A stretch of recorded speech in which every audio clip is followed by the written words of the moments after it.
when it came to reintroducing foods and things, I was very wary. For a long time, I wouldn't eat a lot of the things that I knew were a problem before. So I would just eat a small bit and then cross my fingers. And confidence grew eventually, but I've only just started eating a whole apple, which is such a small thing, but huge, because I just love apples. It was first diagnosed that I had irritable bowel about 30 years ago. I'd had colitis, and then after that I was just never the same again. I went to see a consultant, he confirmed I had an issue, but that was about it really. But then it just gradually got worse and worse and worse, till a couple of Christmases ago, Liz made me a lovely, lovely meal. I think I went to the loo 17 times that day. And I thought, do you know, 17 times a day is not acceptable.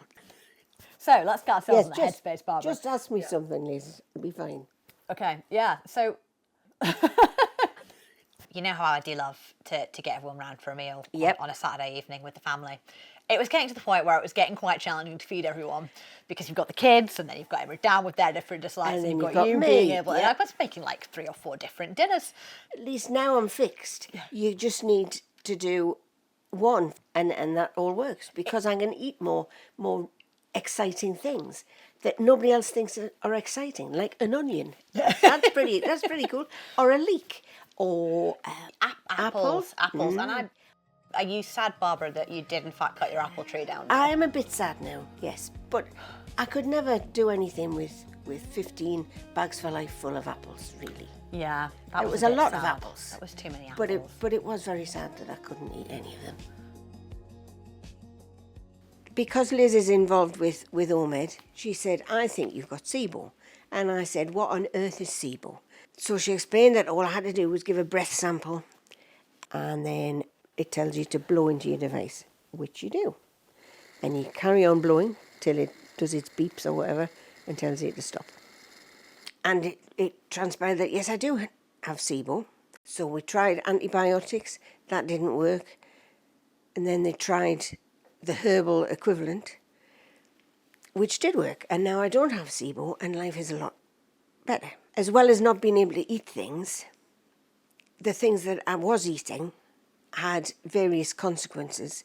For instance, my tummy would make noises in the night loud enough to wake me up.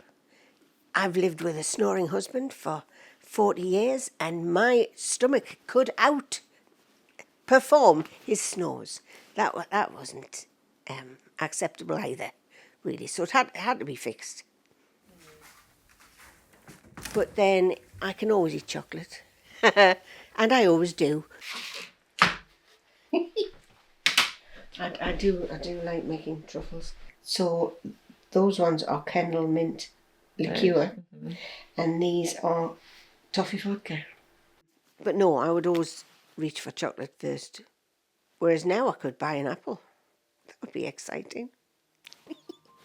The fundamental thing is that the process worked. And however hesitant I was at the beginning, however reluctant I was to think it would ever work, it did. And it's changed my life. And that's the best anybody could hope for, really.